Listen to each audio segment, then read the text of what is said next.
Hello, everyone, and welcome. Thanks so much for joining us today, this Friday here. Before we jump into what the stream's about, I just want to introduce ourselves. You very much know, probably the two of us have seen us on streams before, but I am Grant, one of the community managers here at Relic Entertainment, working on Age of Empires 4. And my name is Elliot, and I'm also one of the community managers here working on Age of Empires 4. We are so excited to be here live with you guys. Grant, we Yeah, are less than a month away from launch of Age of Empires 4. we Like, how are, and crazy is that? super exciting, terrifying to see something get this close to launch, but super excited to get this game out into the hands of everyone. It was great to let them have an experience as well with our beta and testing there. It's great to get Mhm. people's feedback. All of that is super valuable. But as you mentioned, we are in the final stretch, and that brings us to our countdown to launch. So this is a series of content and that we're doing for 5 weeks. This is the first week. And each week we're going to be covering a different Civ matchup. So this week, for those who don't know, is between the English and Holy Roman Empire. And basically, we had asked you to vote for what Civ you was your favorite, but we've been sharing information on these Civs throughout the weeks as well. Um, all of this takes place. We let you actually vote for the Civs for your favorite there, and then we will be announcing that a bit later in the stream today as well.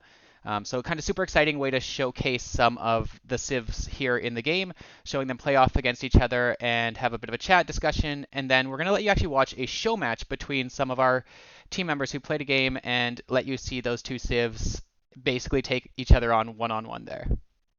And yeah, just some context for that. We have a very fairly robust balanced team that's constantly playing the game. So we've got two of our Forgotten Empires dev team members who have been working with us on the project for quite some time now, and they're the ones who will be playing. So it's gonna be a pretty exciting high level game to play and watch. So can't wait to show you guys the game. It is definitely one to stick around and watch for. Yeah, for sure. And so, as I mentioned, this is a 5 week road to launch we're doing here. So, this is the first week here, started October. Today is our first stream, October 1st, and this is the English versus Holy Roman Empire. We have as well next week the Abbasid dynasty versus the Mongols, Chinese versus the French the week after that, and the Rus versus Delhi Sultanate after that. The last stream on the 5th week is actually a little bit different timing. It's going to take place on the Tuesday, just before the game launch, as the game launches on October 28th, and it will be a 2v2 match. So that's going to be a special showcase match we're going to have for you there on that last week as Mm-hmm. well. Super exciting, and hopefully you either learn something about the saves or get to watch a really cool match, see all of that happening. But there is one other thing as well you may have seen is we will be doing giveaways on this stream, and I think, Yeah, it's oh, all yeah, yeah. it It's all part of the excitement. Obviously, we're so excited to get Age of Empires 4 out to everybody. So along the way, we want you to get excited, not only with the fun matches that we got each week, but also the tons of giveaways that we're going to do throughout each stream. So yeah, and definitely stick around through the whole stream to get your chances to win. So, Grant, are we going to talk about what we're going to give away yet, or is this Yeah, I think we can keep some stuff as a surprise, but I'm okay? good if we Okay, do one of yeah. those right now. We could probably do a giveaway Oh, before one we already. We're doing one already. Oh my might as goodness. well All right, start it chat. off. Well, you All right. might get ready, chat. So, for the first person, this is basically these giveaways. They work very simple. You will enter the special code in Twitch chat. We'll post that up in just a second. Enter that in Twitch chat, and then at the end, we will basically use the bot we have to auto draw a random winner. From that, you'll receive a message from a member of our team, basically asking for your contact information, and then we will work to get you the prizes. They may not be instant. Some of the prizes may come at a later date, but we want to keep you in contact. Just a reminder as well, when you do this, if you win, we need to be able to DM you, so please do keep your Twitch DMs open. And yeah, let's take a look. So the first thing we have is one of the Age of Empires 4 Siege mouse pads from the Xbox Gear Shop. And so Yeah. to enter to win this, all you need to do is type X, exclamation mark age the number 4 word, which is what we're using for social for this. It's age forward. So Yes, you can and I already see chat going crazy. I don't think we started yet, right? it Did we should start the? just Okay, checking right now. It should be live. okay, guys, drop in exclamation mark age number 4 and then word, Yeah, we'll give this a go. for It looks like age we're getting forward. people Yep, counting. Just let it go for. awesome. We'll just While let this while go we're for a doing minute. that, yeah, I Lagos 4 asked, is this build a different than this technical stress test? We are constantly working on the game all the way until launch. One of the beauties of having a digital kind of focused launch means that we can keep working on it. So the team is, we're doing some polish and stuff and making sure. So there may be some bugs and stuff that you may notice, but all in all, like I said, we're working on a very like one of our later, one of the builds that's gonna be close to launch. So it is. I just forewarning. Obviously, we're still haven't launched yet, so any little hiccups you notice, they are definitely being addressed and worked on. But yeah, so if you Yeah. haven't yet, make sure you enter because this is going to be I the see our first I see our event that we're entries going doing. up. We're at over 200 people entered so far. So we'll give this another like 30 I seconds or mean, so. Get that in there really quick. Your chance to why win a. wouldn't you enter? I mean, I want that mouse pad. I know, right? We got to figure out a way to get that mouse We pad to the all thing is, these people. we need all this swag too. Like I could Yeah, just have my room yeah, decked out and all this stuff. Can't go wrong with that. yeah, yeah. Now, just as a fun tidbit, this little bit of artwork is from in-game. It's one of the loading screens, so it's a really beautiful piece. So it's going to look great on your desk. So make sure you enter exclamation mark Yeah. age number 4 word for age forward. And don't worry, even if you don't win this time, your odds are actually pretty good. There's only still just over 200, approaching the 250 mark, but your odds are pretty good. But if you don't win this time, we will be giving away more prizes for the rest of the stream, so definitely stay tuned. And we'll And do each some of those. week too, And right? each week. So So not just this week, but come back next week, the week after, and the week after for the 5 weeks of this countdown to launch for your chance to win. All right, what do you think? Should we give this a go and see who we've yeah, got as the winner? let's give 10 more seconds. 10 Yeah, if you seconds. haven't entered yet, 10 more seconds. All right, we'll be nice. Last few seconds, everyone. All you have to do is enter exclamation mark, age, the number 4, and the word ward. It's on screen there. You can see it as well. Just enter that in Twitch chat, and you'll be entered to win. We'll be drawing in just a few seconds here. All right, I see chat is very excited. A lot of messages trying to get in there last minute. What do you think? Should we cut this off and do our draw, Elliot? Let's do it. Let's All do it. right. It's the time. Time to push the button, everyone. Good luck. And we have a winner. Let's see that. Yes, that does post to chat as well. That's awesome. SAJJAAD underscore Sajad. I hope I'm pronouncing that right, but congratulations. You've won the mousepad you see on screen there, the Age of Empires 4 Siege mousepad. A member of our team will be reaching out to you very shortly through DM to get your information, and then we'll be contacting you a little bit later on to get these prizes out and to get all the logistics dealt with after the stream. Obviously, we want to focus on getting this stream going right now, but we will be in touch. Give me 1 second, everyone. And then we will continue right along. Just got to make sure I get this name to the person. Need to make sure we don't forget. All right, There we go. We are good. So that brings us up to kind of what I was talking as well a little bit before. With each week, we do have the different matchups going on. And these are what you voted for. This week was between the English and Holy Roman Empire. You could go vote for this on the Age website. We posted it on social media basically at the start on Monday. Well, we closed the poll. The poll is closed. Today, however, you could have week, voted all week for this one. And then for the next week's the start of the week, we'll be posting the poll. We'll let you vote. And then at the end of the week, you'll watch basically who everyone votes for. This is it's just for fun, just before we go into the show match here. But we asked what civ you're most likely to play. Yeah. And that's a hard question. I want to do a small shout out if I can, though. I see ZeroEmpires is in the chat. Like I said, he will be joining us on stream very shortly for the game. And then afterwards, him and Eric will be also on stream with us to answer some questions, give us some more context, and give us some more information. But also, hello to Rin Yordle. Familiar one of our face. Former CMs. Yeah, familiar face. Hart, we miss you. Glad to see you in the chat. So thank you for coming by and supporting us. Stick around. Yeah, definitely stick around. Like I said, we've got a great game match coming up. So, Grant, are we just going to go into it right now, or we're going to actually we're going to reveal the results? We need to do that still. Right. The matchup is coming. Don't worry, you're getting ahead of yourself. I'm so excited. I just want people to see the game. I know the matchup. I will say the matchup is really good. It was so fun to watch. And we're going to get into this, but yeah. So the question this week was English versus the Holy Roman Empire. Which civ you're most likely to play? So the English are kind of, to most people, we've communicated, it's very similar to what you're familiar with from past Age titles. They have a steady access to food with their cheaper farms, and then networks of castle, which basically helps when enemies are approaching, helping with nearby units and defensive structures. And then the Holy Roman Empire, they have the prelate, the religious units that just basically help them boost up their economy and gather rates. So between those and what hopefully you've had a chance to get kind of some of the play testing with the beta testing and all of that, hopefully you're a little bit familiar, checked out the websites as well. You can actually read more info on all these civs before you vote, but we have the vote results in right now for this week. And so it was, I would like to say it's close, but it wasn't as close as it should have been. No, It was, no. we definitely have a winner with 65% of the votes, and that is the Holy Roman Empire. Big surprise? I don't know, Chad, is this a surprise to you? Who did you vote for? Oh, I see some Oh, HREs, some yeah. English. HRE love, yeah. Oh, there we go. HRE, English, English, English, HRE. And this is the first of the matchups. We'll have additional ones again, as we mentioned, over the next following weeks. So definitely get in there and get your votes in. It's for fun, but it's good to know, kind of to see what civs you all like. And then we have this Well, show match. it is for fun. You're right, but it does have a little bit of implication on what does get kind of what we kind of share with the community. So your That's vote true. actually does matter. It does. It does impact what kind of content we're putting out for the tail end of the week. So make sure you vote next week. All right. Yeah. All right. And so, as Elliot mentioned, we do have the show match coming up. Most exciting thing is you get a chance to see these two civs at kind of a very high level bit of gameplay there.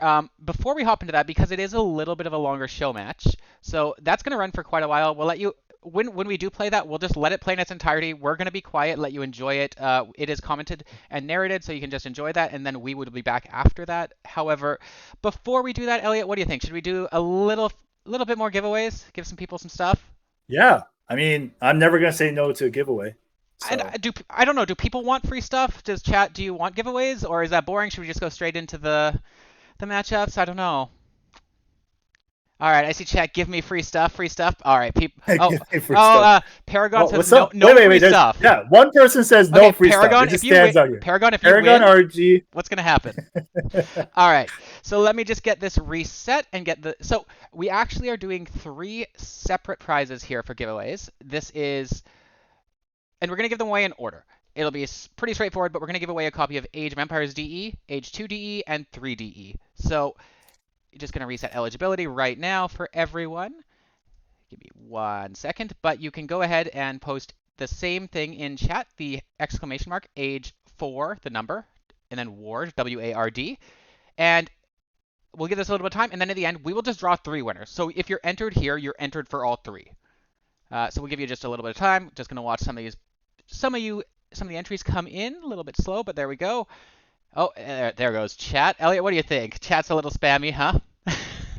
I mean, Elliot, I would too. you're in there spamming it, I'm sure, aren't you? No.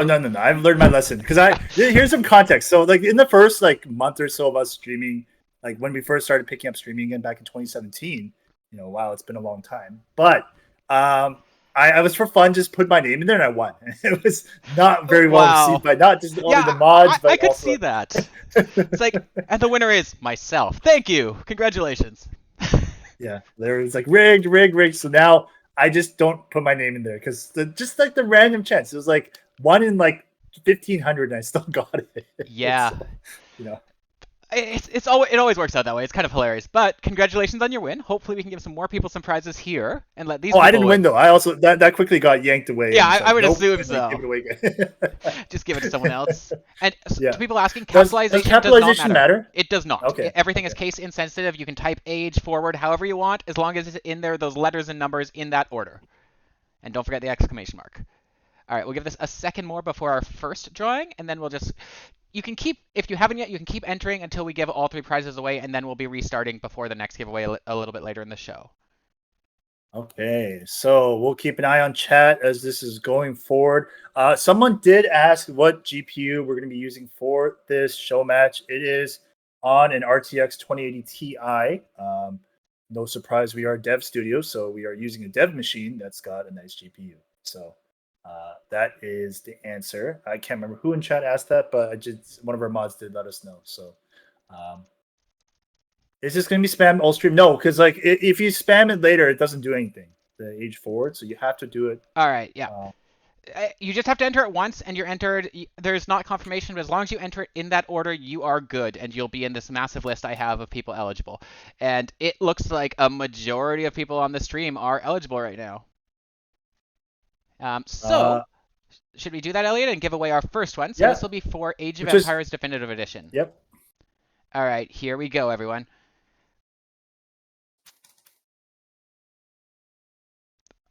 All right, we should have a winner. I'm probably not going to read that name, but congratulations. Where? Who? What? Uh, not the best name, I see.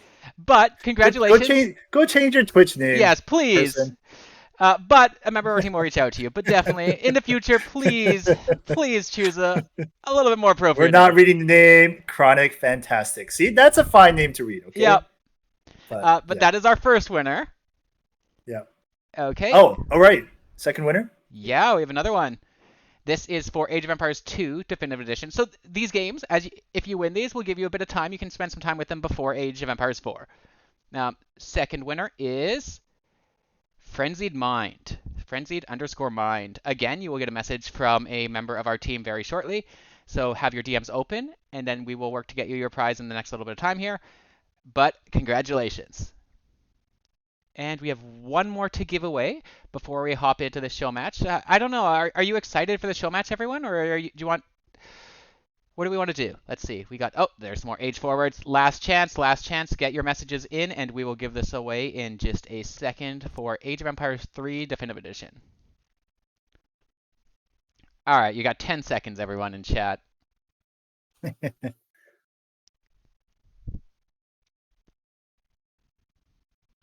Elliot, and see in chat someone's asking who the show match is between. Do you want to give us a little bit more information on that? Yeah, Cool. so we've got two members of our balanced team from the Forgotten Empires dev team, which, if you don't know, are the ones that are behind Age of Empires 2 Definitive Edition, and also was it Rise of the Rajas? I can't remember from HD, but they like them and the balanced team. All of them in between have thousands and thousands of hours played on this game. So definitely going to be some high level gameplay. Yeah. I feel ashamed to say I've got hundreds under my name, but like these guys have thousands. Like, oh yeah, no, they would destroy me instantly if I played again with them. No, they are yeah. they are really really good at this, and it's going to be a nice high level gameplay. Yeah. But let's do this last giveaway, and then we can hop into that. All right, pressing the button in 3 seconds, everyone. Let you have a little bit extra time, and here we go. And our next winner is. I am gonna be terrible at pronouncing this, but GIBTZEDAKAH. Congratulations. You've won a copy of Age of Empires 3 Definitive Edition. We will have a member of our team as well reach out to you very shortly.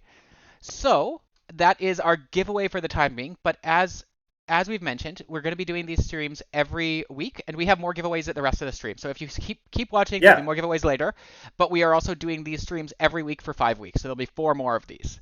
So stick around for the rest of it. And just like, as Grant said, like that's not the last giveaway. So no, there will be more giveaways. Yeah. And you definitely once we're done the stream, sorry, not the stream, but once we're done the show match, we're gonna be back, and we're gonna have Zach and Eric joining us. So we will be giving away more stuff. We're gonna be answering some questions and giving some more information about the HRE, the Civ that won this week. So yeah. Before we get started, it is again a reminder: it's a 1v1 match with HRE versus English. It is between 2 of our balance team members from the Forgotten Empires dev team. And it's hosted by our very own Zak Robinson, aka ZeroEmpires. So let's get some exclamation mark 14s into chat. Let's start the game already. Grant, anything else before we can get started? Just saying, after the show match, we'll be having a bit of a developer discussion, so definitely we'll hop into that, and we will all be back, and we'll have some friends as well joining us. All right, perfect. In the meantime, get started. Let this play. Let's get started then. So Elliot and I will be away for this. We're just going to let this play for you to enjoy. It is a longer match, so we will see you on the other side. All right, everyone. Here we go. See you guys in a bit. Enjoy. Hello and welcome to this very special civilization showcase between the English and the Holy Roman Empire. My name is Zak Robinson. You may also know me as ZeroEmpires. I work on the balance team at Relic Entertainment, and I'll be providing developer commentary for you throughout this match. So, spawning down to the south of the map in the blue, we have Mike. He's playing as the English, and up to the northwest in the red, we have Stefan playing as the Holy Roman Empire. These two are from the Forgotten Empires team, who you may be familiar with.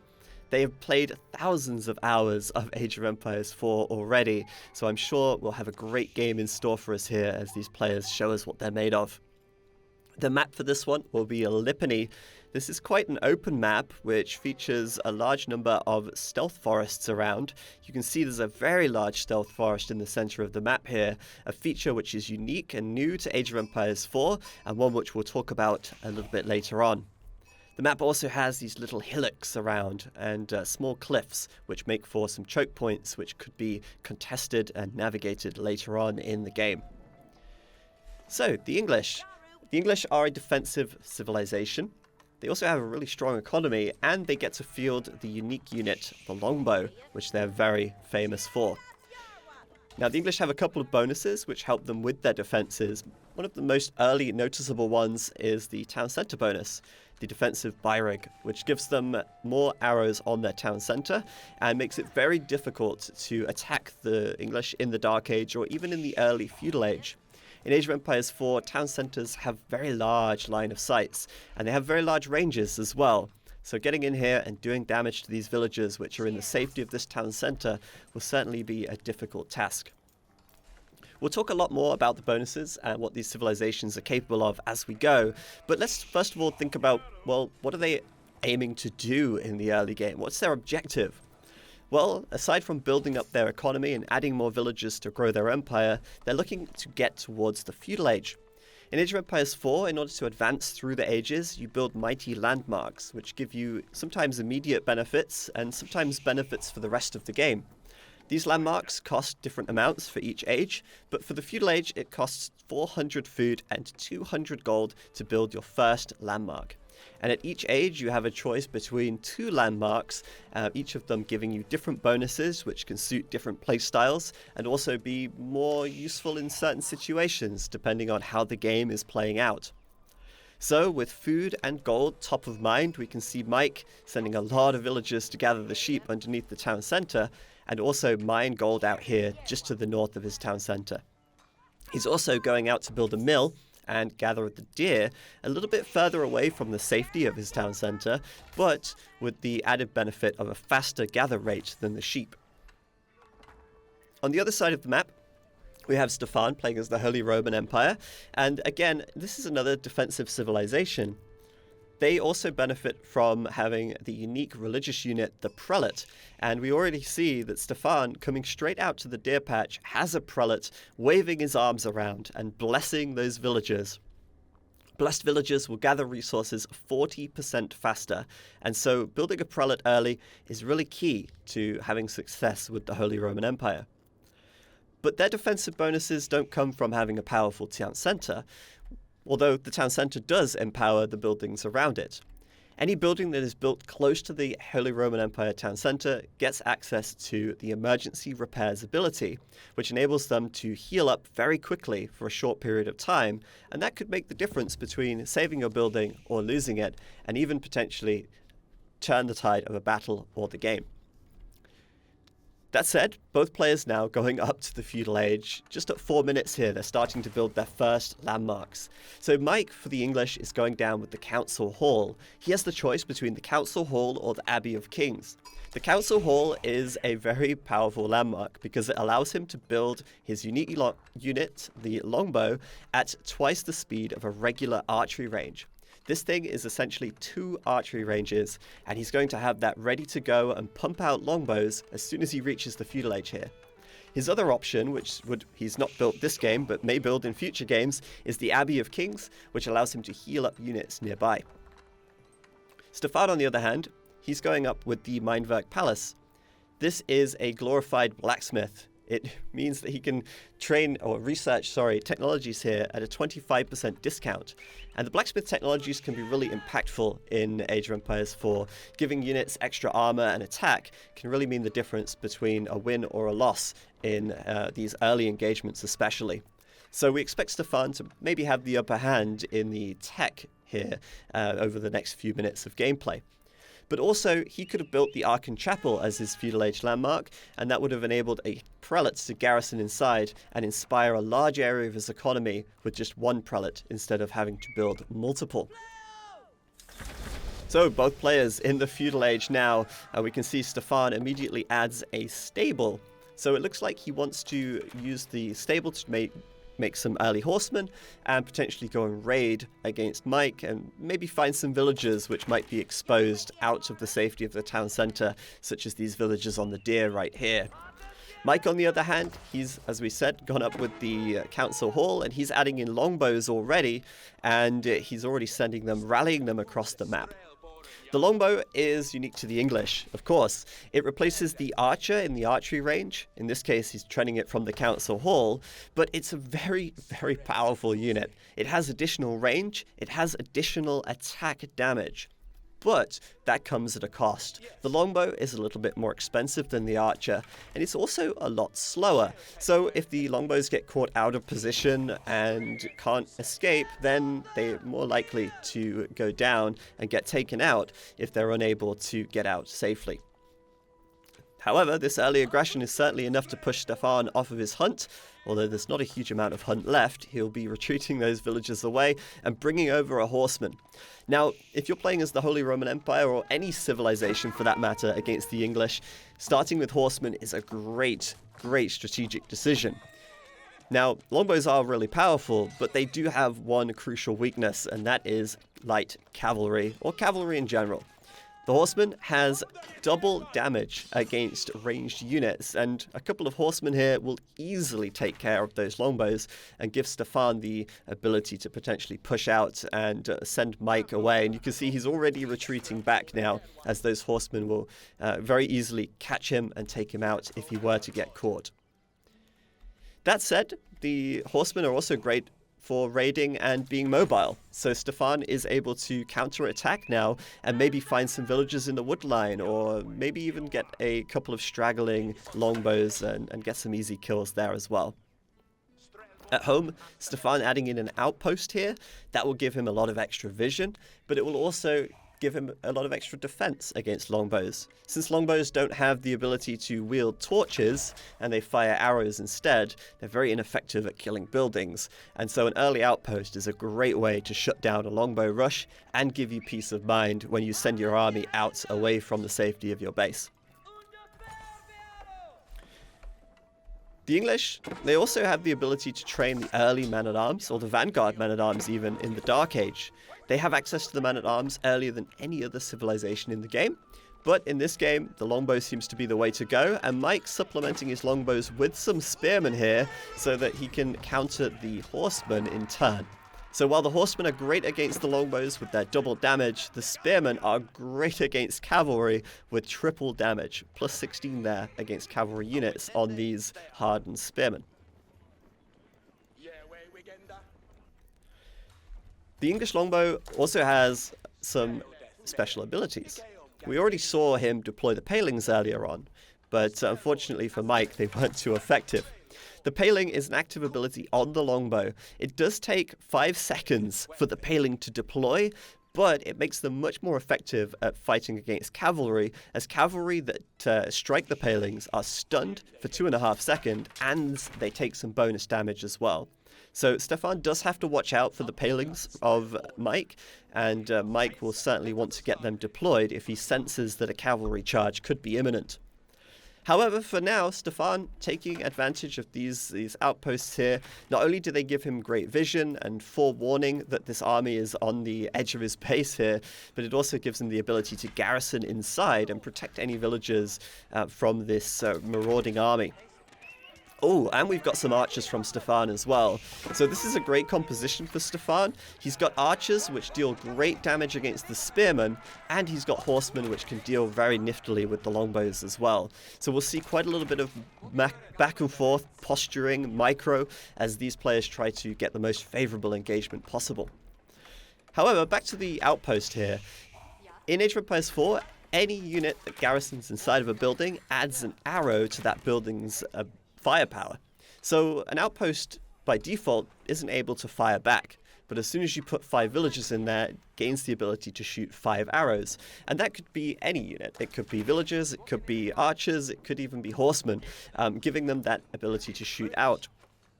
But you can also upgrade your outpost with emplacements. And that's one of the special advantages of the Holy Roman Empire. They get discounted emplacements. Emplacements can only be built on one outpost at a time, but they do allow the outpost to fire back without having to garrison inside. You can either have arrow slits, a springald, or a cannon, each of them having different advantages and disadvantages and being available at different parts and stages of the game. Stefan now, though, look at this. He's coming down to the south here, and it looks like he's on the way to go and hunt a boar, using these horsemen nearby to take it out. And the boar is such a valuable source of food. It has 2,000 food in it, but unlike previous boar, these ones are much harder to kill, requiring the group of horsemen here and villagers to take it down. However, it is really worth the extra challenge and the risk of being out here exposed on the map, because 2,000 food is huge, but it also gathers extremely quickly. Wow, oh my goodness, Mike just reached the castle age. So all of this time, Stefan's sort of defending, and Mike sees that as an opportunity to go up to the castle age very quickly here at just 11 minutes. He's gone up with the King's Palace. This is his castle age landmark, and this actually acts as a town centre. The English landmarks are fairly straightforward actually, but also very, very powerful. Getting a town centre up as soon as you reach the castle age is really strong. He's able to grow his economy twice as fast now, and also have the protection of the town centre as he can garrison inside, and you can see the network of castles buff coming on as those horsemen run in, giving those units or any units nearby additional attack speed. His other Castle Age landmark choice would have been the White Tower. That actually acts as a keep, but I think Mike feels very comfortable in his position at the moment. He's not under too much pressure from Stefan, and he can get away with the town centre and be a bit more greedy by growing his economy instead. As he pushes out across the map, though, he is pushing into the Stealth Forest. Now let's turn on the Fog of War for Mike, and you can see just how going into the Stealth Forest changes everything. The map goes from being really lit up and bright to being very dark and mysterious. Units inside of the Stealth can't see very far, and units outside of the Stealth can't see in. That makes going into stealth very dangerous, and it gives players the opportunity to spring a trap or an ambush by hiding units in the stealth forest strategically. In this case, though, Mike's not hiding anything in the stealth forest. He's barreling straight through it and trying to pressure Stefan here. Stefan is still in the feudal age right now, so Mike has a tech advantage. He's researched veteran longbow, he's researched veteran spearman, and these powerful upgrades as he tiers his units up makes them significantly stronger with more health, more damage, in some cases more armor as well. However, looks like the defensive outposts from Stefan are a little too difficult for Mike to push in and break through for the time being, and Stefan on the other side of the map looking to once again find an angle of attack to get into Mike's economy, but that is no easy task. This town centre is more than capable of dealing with a few feudal age horsemen. So the Stealth Forest is such a cool, unique mechanic, and it really helps players to spring those ambushes. There is, however, counterplay, and that is the Scout Cavalry. Scout Cavalries can see into the Stealth Forest, and they can see out of the Stealth Forest as well. And so players oftentimes will bring a scout with them just for that little bit of extra vision. Mike, though, trying to get a bit more aggressive here on the front. Stefan's tower under attack. The torches from the spearmen are much better at killing it, but Stefan, he's going to activate the emergency repairs, and that will actually give him the ability to stall this army. And that's so huge for him right now, because Stefan doesn't have the veteran archer upgrade yet. In fact, he's researching that right now, and by stalling out, by using emergency repairs, he can wait until that upgrade comes in before taking the fight against Mike. He really doesn't want to engage these longbows until that upgrade comes in, as the longbows have that additional 10 HP and, of course, the additional 3 damage right now as well. Oh, sorry. 2 damage. So, at this point, Stefan, taking advantage of his defenses, he's building up, but which Castle Age landmark did he go with? Well, it's the Regnitz. So, the HRE have the choice between the Regnitz or the Burgrave Palace. In this case, the Regnitz provides 3 times the amount of relic gold. when you place a relic inside, but you can only have 3 relics inside of the Regnets at one time. That said, Stefan already has 1, and I'm sure he'll be looking to grab some more where he can. This prelate here going out and sensing that there might be some trouble in the shadows, and I think, oh no, he might just go down. Grabbing relics, though, can be really, really strong. I mean, 300 gold per minute per relic is huge, and as the game goes on and gold becomes more difficult to mine as it starts to run out around the map, it could be the difference between win or lose come the late game. This is great, though. Stefan really using the mobility of his cavalry here. He'll find the villagers on this gold mine and snag a few kills. These are very, very far from safety, and I'm sure he'll be very pleased to kill a few villagers at this stage of the game, given that he's so late to the castle age compared to Mike, and that he doesn't have a second town centre. So he's falling behind in villagers as well. We can actually see that here. Mike at 62 villagers, losing a few to the horsemen that were coming in to attack him, but still considerably ahead of Stefan, who's only at 49. Now, the English, being a defensive civilization is one thing, but being an economic powerhouse is another. We can see Mike here has thrown down quite a large number of farms, and he's surrounding his mills, because farms that are built around the mill benefit from that extra gather rate. They also build half price, so he's able to really get that farming economy going very, very quickly.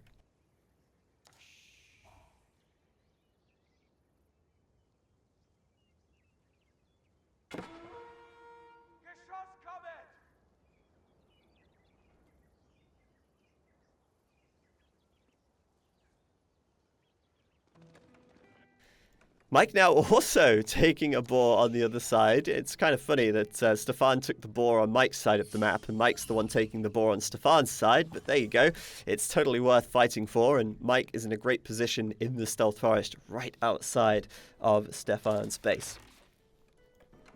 So we've seen the unique unit from the English, but what about the Holy Roman Empire? Of course, we've seen the prelate, and I'm sure Stefan still has some prelates around, inspiring his villagers here and there, but they also get the unique Landsknecht. For now, we're not seeing the Landsknecht, but the Landsknecht, unique to the Holy Roman Empire, is extremely strong. It has a massive sword, it does huge area of effect damage, but it does lack a lot of health, and so it's very squishy. It's very much like a glass cannon. However, if you can get those Landsknecht on top of some spearmen or even on top of some longbows, they will do a huge amount of damage and really pay for themselves very quickly. Stefan, though, is making men-at-arms. Now, the men-at-arms is very, very defensive. It has 6 armor right now because Stefan, of course, has got his Minework Palace working overtime, getting these defensive and offensive upgrades researched. But with the 6 armor and 155 health, he'll be in a great position to use these as a front line to tank against the longbows, which are only doing 9 damage right now. So he's negating a lot of damage with that armor, and as such, he'll be able to potentially take the fight to Mike very soon. Mike, though, has taken great map control. He's posted up here, and you can see he's even built the outpost near these forward villagers, so he's got great vision going out, extending all the way to Stefan's side of the map. Stefan, once again, looking for more opportunities to kill some villagers with this roaming pack of horsemen, but I think he's about to run into some spears, as Mike's had enough, splitting his spears up, coming in, doing huge damage, killing a couple of horsemen and sending them running for now, but that mobility is always going to be on the side of the cavalry here. Mike's also taken the time and the opportunity, while he's got some good map control, to capture a couple of sacred sites. Now, these are a victory condition. If you can capture all 3 in this case, you'll start a time countdown to win the game. However, I don't think he'll be able to capture all 3. Capturing a single holy site, though, is still worth it, because with one holy site, you're able to generate 100 gold per minute as a passive income. Mike, though, I think he has bigger things to worry about, and that is the Berkshire Palace, which he's building in the center of the map. And all this tension, all this build-up is leading to this one moment right here, as he's trying to build his Age 4 landmark right in the middle of the stealth forest, but Stefan cannot let that happen. He's bringing his whole army forward. He's trying to get his horsemen onto the archers at the back. He's using his men-at-arms right here to take out the villagers, and if he can kill those, he'll deny this landmark from completing. Meanwhile, the archers doing great damage against the spearmen, and Stefan reacting with a castle, or a keep rather, of his own, right in range of the Berkshire Palace here to try and deny this. He's rushing it up with so many villagers. There's 20 villagers building that keep, and if he can get that up, he might just be able to push this army from Mike away and give him the upper hand that he needs to deny this Berkshire Palace from completing. This is so important that Mike completes this landmark right now. This is his Age 4 landmark. It acts as a keep, and it will give him a huge amount of military power in the center of the map.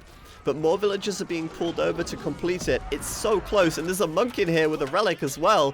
And of course, the AoE Wololo coming out as he tries to convert this group of units. And at the back, there's a mangonel.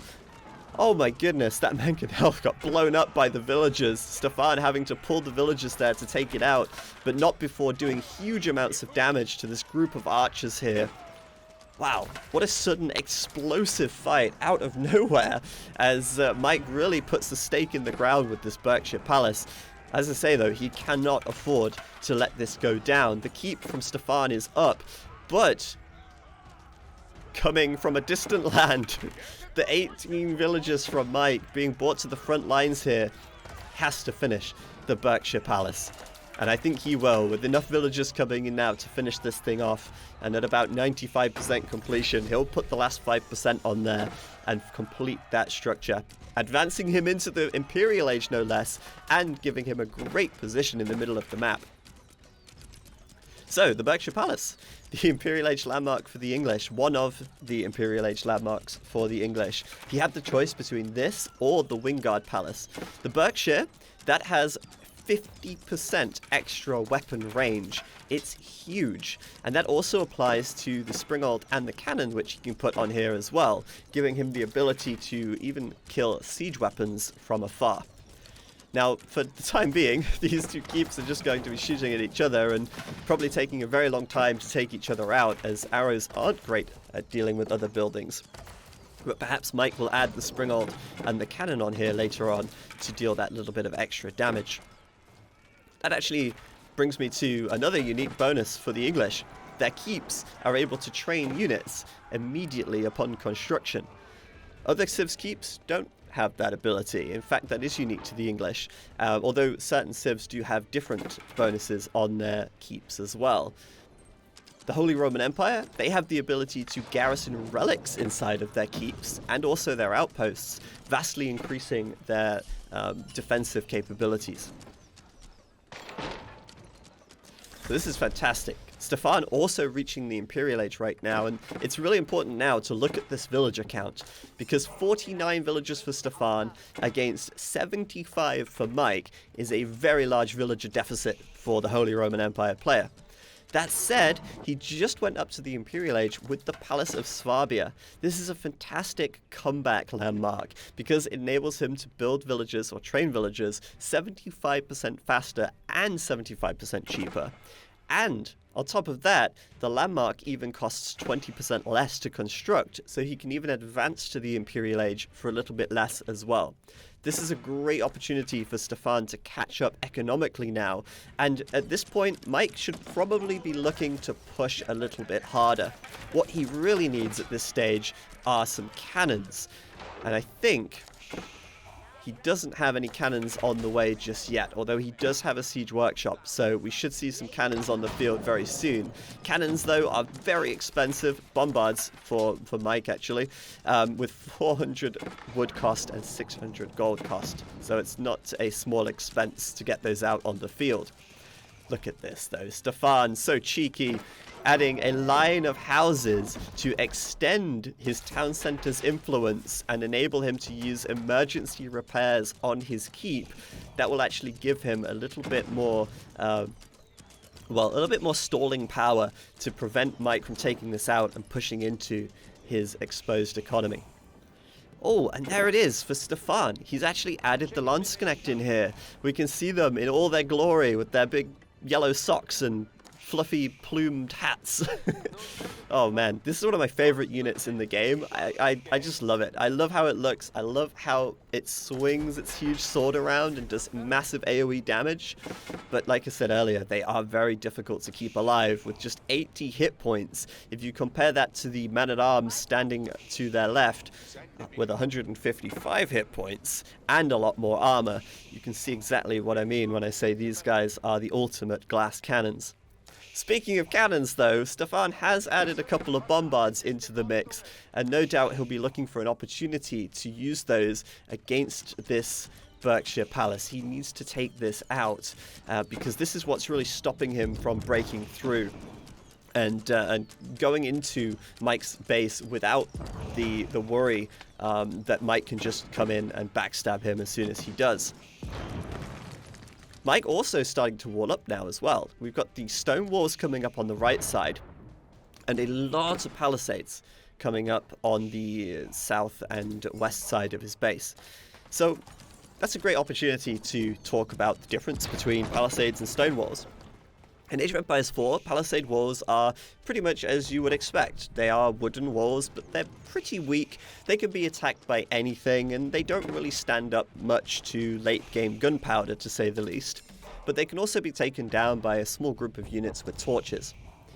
Stone walls, on the other hand, well, that is a different beast. Stone walls are much harder to take down with a lot more health, but they also cannot be attacked by units. You require the use of siege to take down a stone wall. Units can also stand on top of stone walls, giving them extra range and also reduced damage. But right now we need to look at here, in the center of the map, the fight coming in, the Landsknecht doing so much damage against these spearmen. Look at them fall as the AoE swings just cut through their ranks and forge a path straight into the longbows.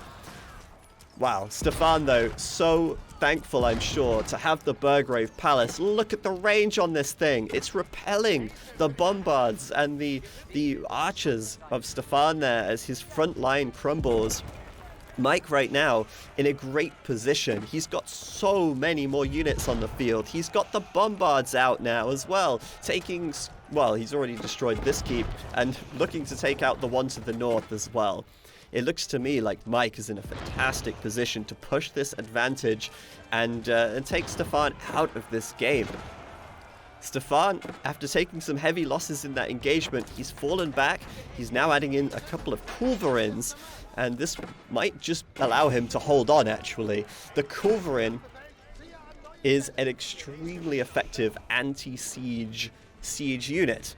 Similar to the Springold, but much better at killing other siege units with plus 200 damage against siege. That's 285 damage per shot against these cannons here, and they only have 480 health, so I'll let you do the math on that, but I don't expect them to stand up for very long against the Culverin fire from Stefan here.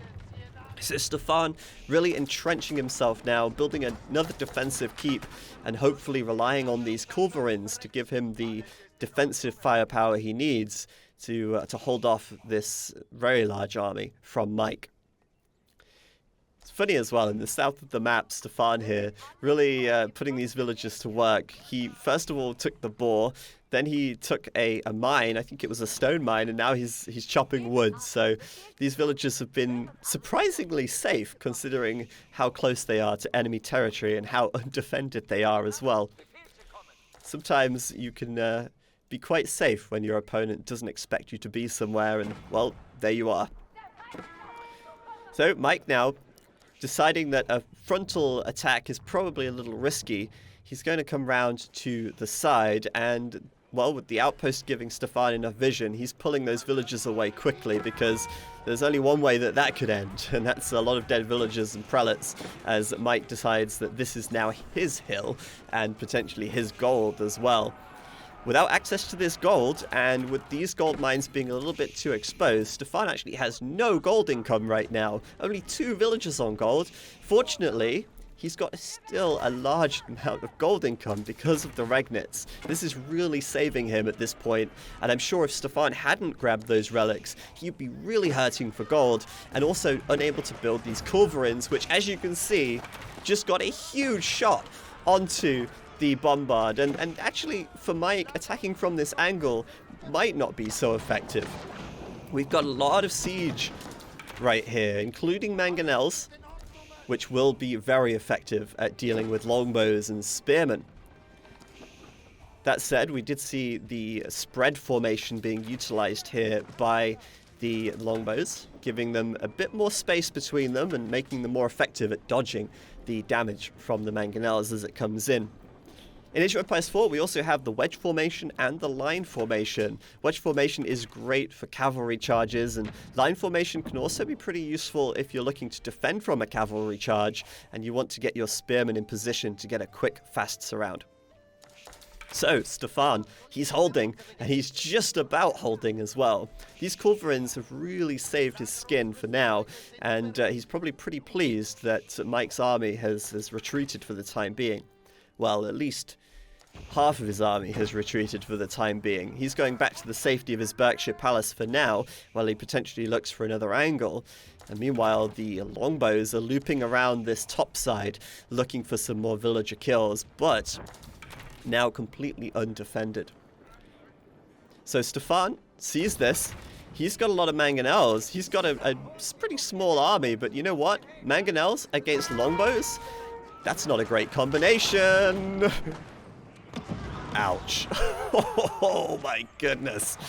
That was a huge mangonel shot. And, well, doesn't look like Mike's going to be getting out of there. Although Mike will be killing a number of these hand cannons, which we haven't really seen too much of yet. And I will talk about in a bit more detail in just a moment.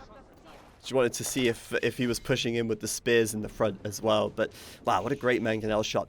So hand cannons, Imperial Age infantry, gunpowder coming onto the field more and more as the game goes on here. These are extremely powerful. 42 attack damage. If you compare that to an archer, which does 10, you can see exactly where that power is coming from. Hand cannons are really good against armored units because, well, they just bust straight through the armor.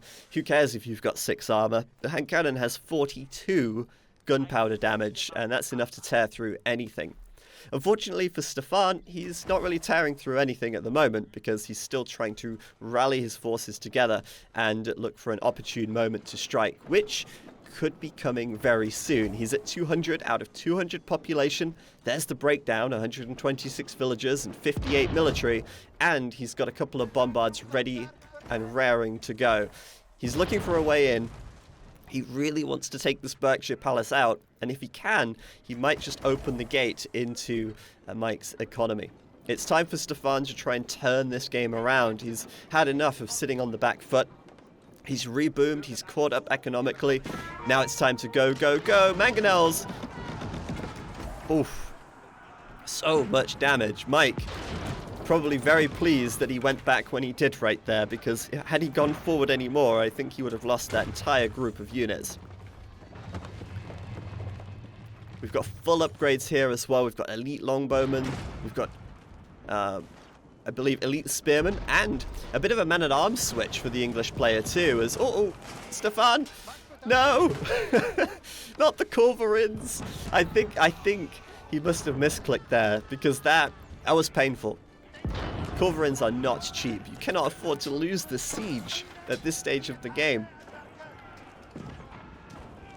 Oh, more mangonel shots though. Oh, they're absolutely huge. And I think with the mangonels on the field, surely some cavalry would be a great decision right now, or at least enough siege to take them out. And it looks like this is a great position to be posted up. Mike taking those mangonels down with his cannons. The cannons from Stefan exposed at the back. The men-at-arms are chasing them down as Stefan goes in with his archers, just trying to sit on top of them because these guys do have minimum range. But there's 2 mangonels at the back. They're going to shoot. Oh, I think Stefan might just lose everything. That was costly. That was seriously costly. He lost his mangonels, he's lost his bombards, he's lost his whole army in that engagement. And now Mike, with a couple of bombards left, could start to push through here and really break through into the heart of Stefan's base. He just needs to post up and set those bombards to action. Ooh, Stefan. What is he going to do? He needs to hold. This is going to get really, really dicey, but he is adding more keeps. So he's hoping at least that the keeps could stall. And once again, he's rebuilt these culverins. So if he can get these off now and get a good shot, he's sending them forward again. No, bring them back. Oh, he got them out just in time. And there they go. The culverins now able to snipe this siege. And this should be enough to keep Mike at bay for the time being. Mike once again backing off, and there's a lot of back and forth between these two players as they both focus so heavily on the center of the map, as it's such a pivotal point to lose control. That said though, Stefan now making a move in the south. A couple of stables out here, a keep, and he's breaking through. The palisade wall, no match for this bombard. And this is going to open up Mike to a lot of side raids here. Stefan will prevent this from being re-walled, and it will give him a free and easy access into Mike's base.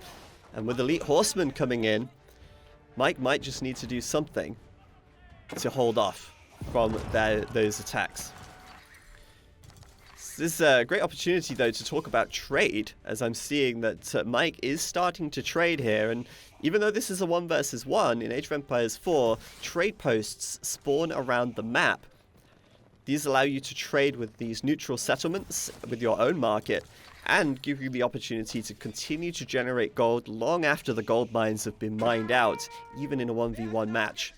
So Mike has got a good number of traders going right now, but these horsemen in the back of his base are threatening to kill a large number of villagers and disrupt his economy. He's got to deal with it, and his answer right now is to bring back the longbows, which that could be costly. 25 longbows coming back. 25 longbows to chase down these 9 horsemen seems like a big commitment. But Mike just doesn't want to lose too many villagers. He doesn't want to have his economy disrupted too much. He certainly doesn't want to lose any traders, but this could be the opportunity that Stefan needs to actually push forward on the front and take out the Berkshire Palace and this forward production that Mike has set up right in his face. And oh, there they are, elite knights from Mike coming out as well. This game really showcasing all of the units on offer to these civs and players. The elite knights, such a great late game powerhouse, so much health. Very large amounts of armor, great damage, they're fantastic. That said though, you just want to be careful because against hand cannons, these knights will struggle. And Stefan has already shown that he's built quite a few hand cannons out in the center of the map already. Mike for now though, building a keep here, going to repatch up this wall and bolster his defenses on this south side. As he sends his knights out to try and take down the keep, which, well, probably won't be very successful over here.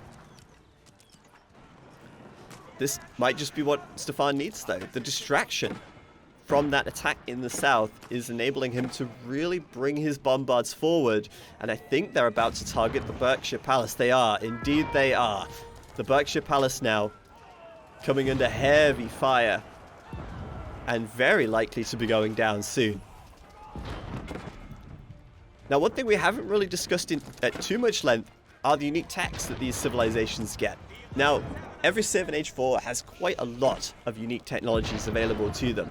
For the Holy Roman Empire, they have 3 technologies unique in the barracks, which enable them to improve their infantry. They get riveted chainmail, which gives their spearmen more melee armor. They get the 2-handed weapons, which we can already see Stefan has researched for his men-at-arms, which gives him access to much more damage. And they get the mace upgrade as well, which gives them maces which deal even more damage against armored units.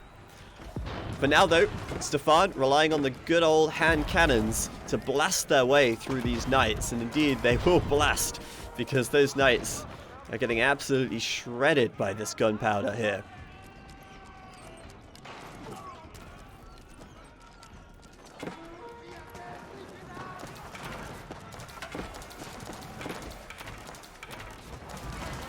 Oh no, Stefan.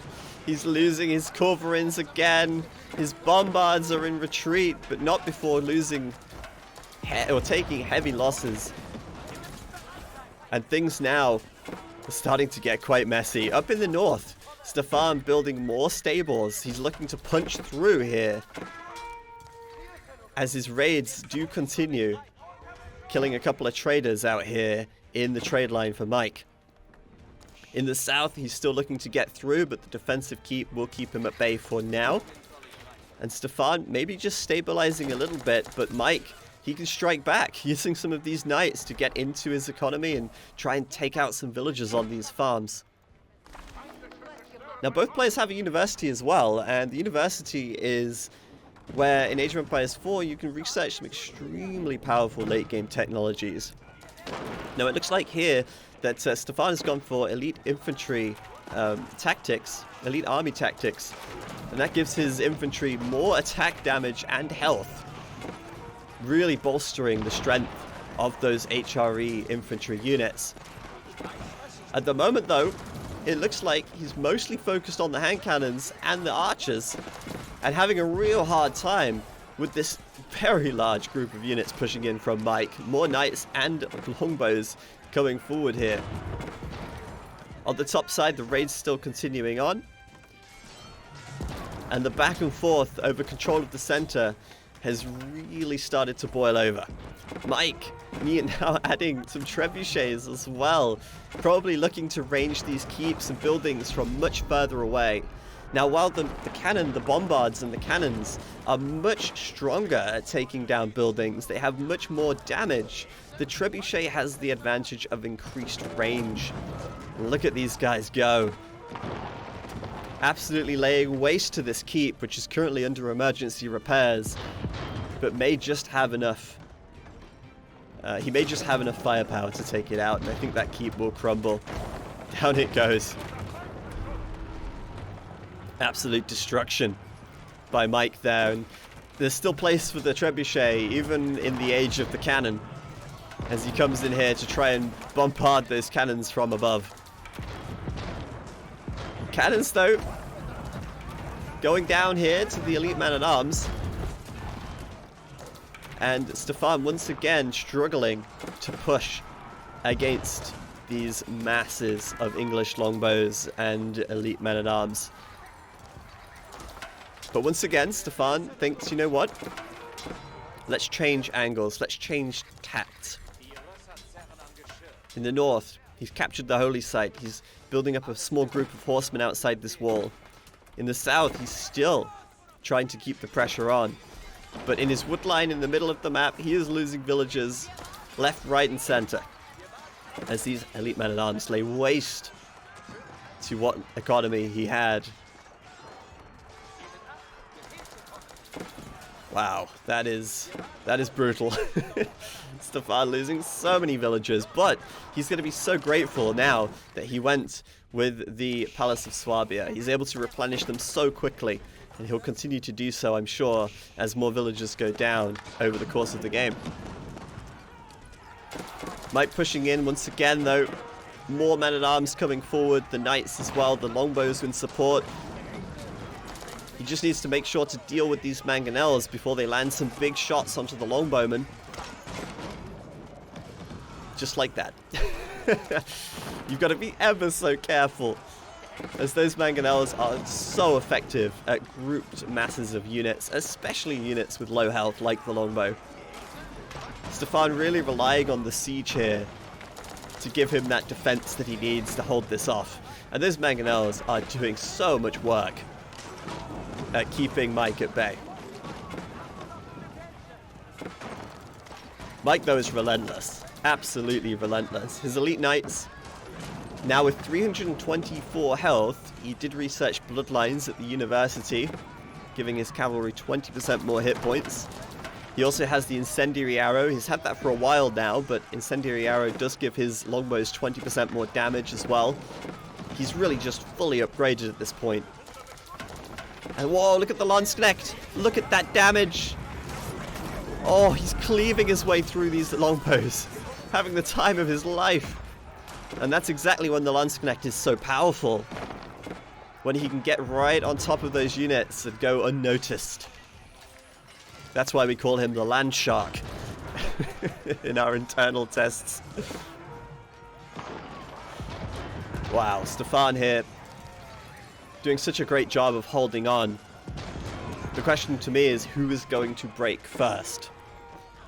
As both players seem to be in quite a stalemate in the center of the map. It's back and forth, non-stop action over this stealth forest, or what was a stealth forest, because as you may have noticed, there's not much stealth forest left.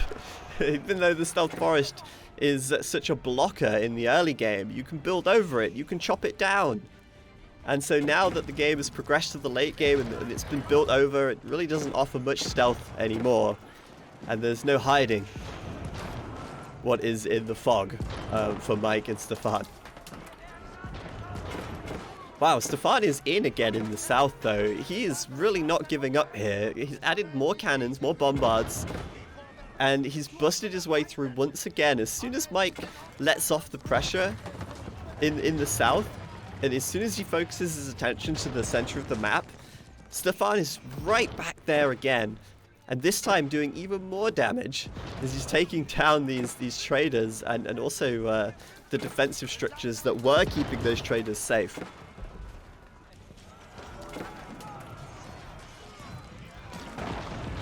So what is the win condition for these guys? Well, it's quite difficult to win with a sacred victory here because the holy sacred sites are contested. 2 of them are being held by both Mike and Stefan, and the one in the south is currently uncaptured. In order to trigger a sacred site victory, you need to get all 3. A wonder could be an option, but I think it would be difficult to pull off a wonder at this point. It's so expensive, and there's no way that Stefan can afford a wonder here. He doesn't have anywhere near enough resources. A wonder is 3,000 of each, and he's struggling to get even 500 gold right now. So that kind of just leaves Landmark, and for that, it will require either player to take down all of their opponent's landmarks, including their starting town center. And it seems like that might be the victory condition that they're vying for at the moment. Stefan, still keeping the raids going, still has his bombards in, and you know, if he could actually get these bombards, take down a couple of landmarks, he could get a sneaky landmark victory. But that's going to be really difficult for him because the Berkshire Palace still stands tall in the center of the map. Meanwhile, though, Mike might just be pushing through. The bombards coming out in full force, 4 of them, targeting down the keeps, the defensive structures, while his longbows and men-at-arms get on top of the enemy siege and take down any enemy villagers. Mike now moving his way forward. That is the capital town center. If he can take that down, that is one of the 4 landmarks that he needs to destroy for victory.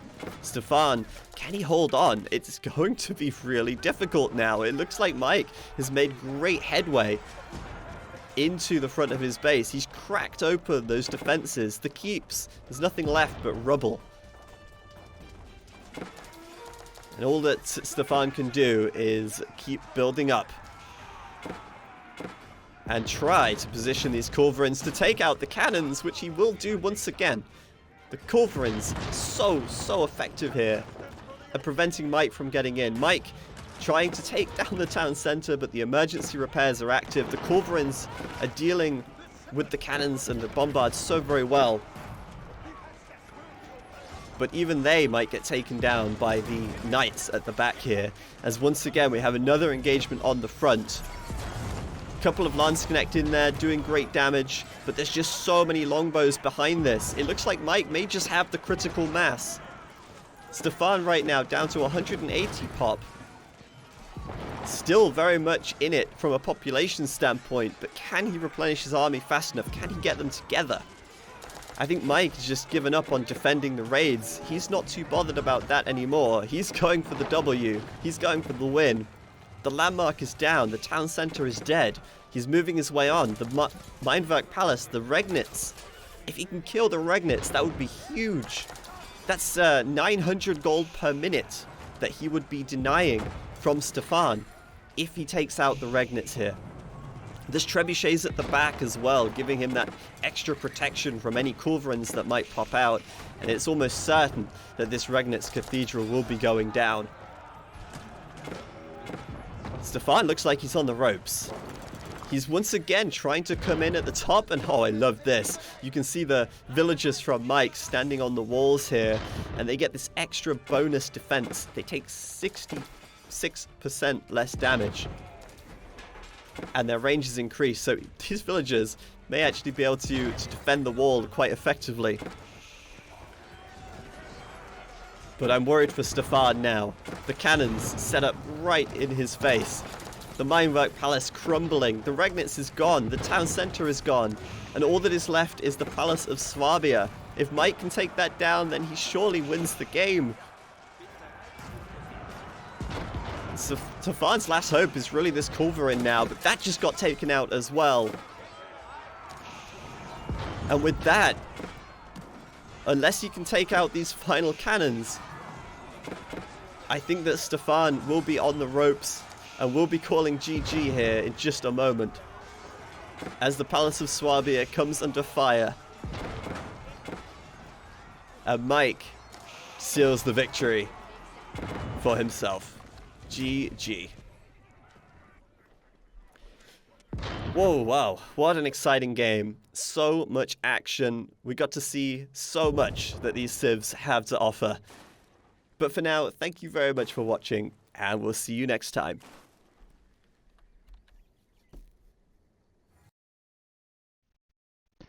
Welcome back, everyone. Hopefully you enjoyed watching that game. Was one of our longer show matches we had here. That was just 51 minutes and a little bit there.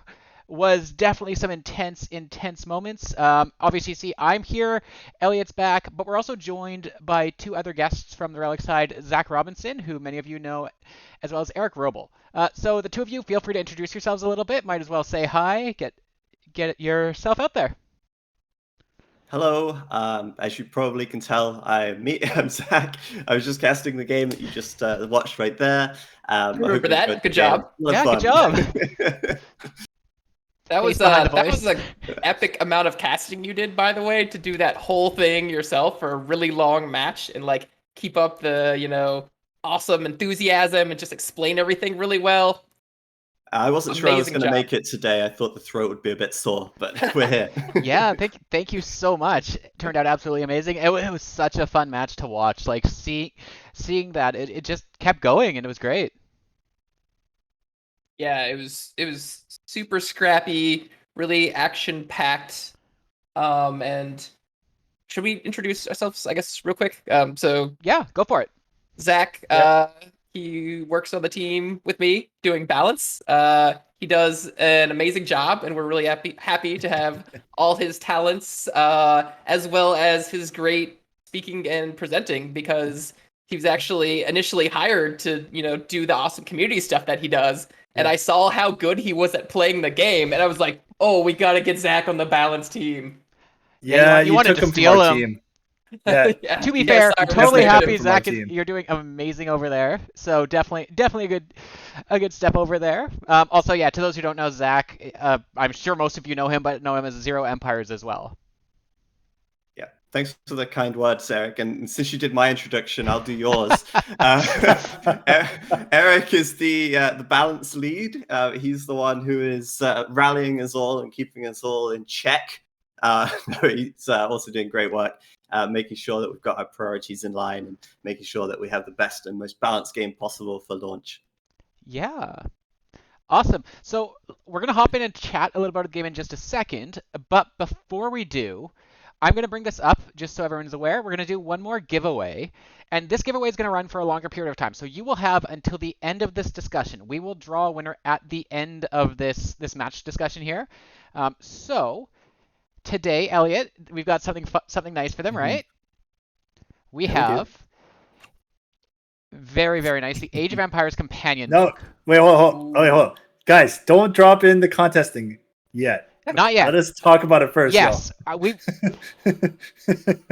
Here comes the spam. But yes, so You can't put it back in the bag. It's too Oh late. wow! Oh no! All right. Well, good to know you're excited. But yes, this is definitely an awesome prize. This is published by Future Press and comes with the 4 exclusive Craig Mullins art pieces there as well. So this prize, just as a note, it will be releasing later this year. So this is one of the ones you're gonna have to wait a little while to get. So if you do win this, we'll reach out, we'll get your contact info, and we'll contact you later on when we have them to send out. These are absolutely amazing books, so and I think they'd make a great addition to a coffee table, to your gaming area, whatever you want with that. Yeah, and just to speak a little more about it, like we've got so much dev commentary both from the Relic and World's Edge sites scattered throughout this entire book. Definitely, I know myself and Zach have seen a preview of it, so we can't speak much. You have? More I about haven't it. even seen a preview of it. Yeah, exactly. Lucky. So it's a lot of great stuff in there. Very excited to get my own hands on that. So it's going to be a very cool prize for any Age fan out there. And yeah, so. Yeah. So again, now if you're in chat, exclamation mark age, the number 4, and the word ward. So I'll put it back on the screen for you all. That on the bottom left there, type that into Twitch chat, and you can enter to win this book. And we will be drawing the winner at the end of this discussion. So just stick with us. We'll let you know who wins in a little while, but you've got some time to get your entries in. And all right, we should be good to just continue the discussion, everyone. So that match, what are your thoughts? I guess Eric, we'll go with you because Zach, you definitely know the match a little bit now, inside and out. Yeah. I gave some thoughts. Let's see what Yeah, Eric has. one or two, you could say. So I really loved in the beginning of the game, sort of the back and forth unit countering that the two different civs were doing. HRE went with the horseman opening, which he knew English, what landmark they were building. He knew the longbows were coming. So not only did he get the horseman, but he also got the +1 ranged armor. So he was like really prepared for this early attack, and he was able to push the longbows out pretty well. But then the English player built spearmen to counter the horses that were coming, and then the reaction of HRE on the other side was to build archers. So there was this constant back and forth of each player countering each other, which is really cool, seeing the rock paper scissors kind of spin round and round. And even throughout the course of the game, as players unlocked new units, you were constantly seeing every unit they were mixing in everything to try to counter and out strategize the other player. Yeah, actually, to piggyback off that, and in H4, there's a lot of emphasis on mixed army compositions. Yeah. It's not too often that you will see a player just making one unit and one unit only, because the counter system is so hard. If you're just making only horsemen and you get caught by the spears, as we saw even in that game, they do so much damage. So you just can't afford to only make one thing. And it's really encouraging players to mix and match. And as the game develops, you'll continually develop your army. Yeah, and one of the big things about having a diverse composition of units like that means that there's a lot more micro potential to the game, because you both want to make sure that your unit is able to focus fire and attack what it's dealing its bonus damage to, what is the weakness there, and then also repositioning your troops and making sure you're not getting attacked by the enemy's unit counter. So you're kind of constantly moving your cavalry around so that you get away from the spearmen and try to engage and deal your extra damage to the archers. So there's really cool back and forth there, and there's also we saw some good use of the formations, as well as Zach had called out, the mangonels on the HRE were doing a real number to the archers, and he was able to in some cases use that spread formation so that the AoE damage would get minimized. Yeah, speaking of Siege, actually, one thing that I noticed watching the game back, you could see the population counter, and you could see how many villagers and how many military he had. And even though he was at 200 out of 200, he didn't have 200 units. And that's because Siege actually takes 3 populations. So while the mangonels were really powerful, and you could see just how much damage they were doing to the longbows, each mangonel was 3 pop. So that's one of the balance mechanisms that we use for the heavier Siege units, so that you don't just have hundreds of mangonels ruining everyone's day. Yeah, I thought it was a really cool comp that he went for on the HRE side of having the mangonels and the culverins, because the mangonels were sort of clearing out all the archers, but then he still would have had to deal with the cannons and stuff, and so the culverins were able to kill the cannons. And I think maybe my favorite line of the cast that you had, Zach, is Stefan losing his culverins again. It's because those things are so powerful and so expensive and valuable that you really got to be careful and you really got to protect them. And when you do, you could see he was just wiping out all the enemy's expensive siege stuff. But a couple times they weren't quite in position and they got wiped out, and it was really devastating. Those culverins are really important. I think actually mostly the reason why Stefan was holding on for so long, it felt like Mike had the upper hand, but with the culverins, he was able to buy himself more time to try and counter raid. And because he also had the regnets in the back, right, he was getting 900 gold a minute from that thing. It was super critical for Stefan that game to grab those relics. And the relics can be so important, not just for the HRE, but for other civs as well, to make sure they have that late game gold generation, especially if you can't secure a trade post or a neutral settlement to trade with. Yeah, and that became a really big factor later in the game where you saw Mike had like 6,000 food and like 6,000 wood, and it's like, well, why isn't he just winning the game? And it's because he had 0 gold, so he wasn't able to afford very many of those really expensive siege units that would let him push through. And just adding more archers into his army didn't really give him much extra power because the mangonels were doing splash damage to them anyways. So it was really cool to see how the HRE player used that gold advantage to be able to defend very cost effectively. And later on, as time progressed, you saw that big bank of Mike sort of go down and down and down till he basically spent all of that food, and then it was just, it was almost, back to even basically between the two players. Of course, at like every stage of the game, you have to pick between the two landmarks as well. And so while Stefan did go for the Regnitz that game, he could have made other choices. He could have gone for the Burgrave Palace, for example, which would have actually allowed him to apply more pressure. For those that don't know, the Burgrave Palace allows you to train 5 infantry units at a time. It's like a 5x barracks. And that would have allowed him to actually put on a lot more pressure at that stage, but maybe a little risky if he thinks the game's going to go long. And as we know, pushing against the English is pretty challenging, especially when they have the landmark in the middle of the map like we saw. Yeah, it's interesting too with the monuments like that, having your choice. You definitely need to kind of make some best guesses at what your opponents are going to be doing of how you want to build those up with each age up there.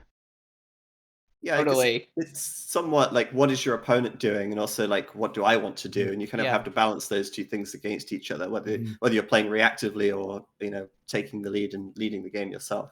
For sure, and it's always easy like looking back and be like, well, I should have done this. Like as you're playing and looking back, like I should have done this at this moment. But it's a lot harder when you're actually in the game and kind of going at this, trying to make these decisions in a split second there, really. Yeah, and one of the great landmark decisions I thought he made as the HRE was building that Palace of Swabia, because he was behind economically and he was behind in terms of like technology, right? He hadn't even aged up to age 4. So that let him kind of solve 2 of those problems at the same time of letting him age up a bit quicker and also crank out the villagers when he got there. So that really helped him sort of catch up. However, the other landmark that they have access to, the Elsbach Palace, it's a keep, and it makes all your buildings in the influence take 33% less damage, which is really powerful for the HRE civilization because you can pair that with the emergency repair, so your buildings will take a long time to get worn down, and then you can bring them back up with that repair. So it's definitely an interesting decision between the Palace of Swabia and the Elsbach Palace, and depends on where you are in the game and what you have to deal with and what you're planning for the future. But I really liked Stefan's decision making in this game, picking the Palace of Swabia. Yeah, actually, one other thing I saw during that game as well, toward the end there, we saw those English villagers up on the wall. We didn't see a huge amount of wall combat, but I thought it was really awesome that he put the vills up there because it also shows off the unique English villager longbows as well, or villager bows. Other vills just fight with a little dagger, but the English get to wield the bow, so it makes them that much better at dealing with raids and any kind of early aggression as well. Yeah, it was Sorry, go on. Oh, no, go for it. I just got a question from chat after, so you say what you're going to say, Eric, and then I'll ask the question. Okay, so let's wrap up the sort of overview of this game.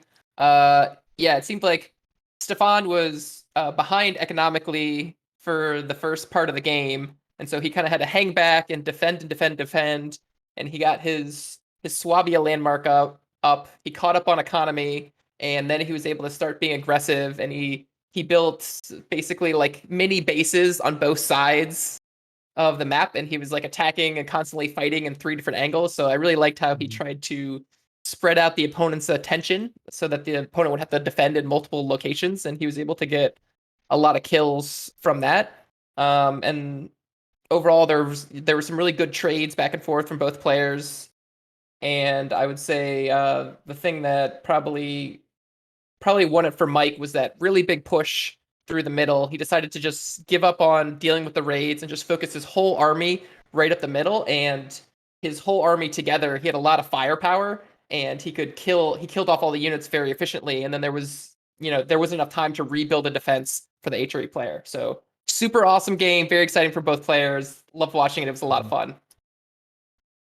All right. So first question, I think that is the most relevant is when is Eric Robo going to be playing in an actual show match? Eric, I think we got something in tune maybe for that final week in that live 2v2 that we're looking forward for. So just gonna put that out there. Okay. Yeah. Especially if chat really wants that. I'll definitely throw it down. Okay, awesome. We'll get more details of that later, but that's not the focus. The actual question though is we have one from Heaven Frosting asking, does the type of unit garrison in the building affect the damage of the arrow, or is it damage based on the building type, or I guess basically what's the clarity on that? Yeah, good question. So we wanted to design a very simple, straightforward, and clear garrison system for players. So we made it that any unit can hop into a garrison, except for siege units. So it doesn't matter if it's a cavalry or an infantry or even an elephant. So there's it's maybe not as realistic that an elephant can garrison in there, but we wanted just a really simple, straightforward, clean system. So anything can go in there, and the damage is the same regardless of what type of unit. So it's always going to do the same arrow damage.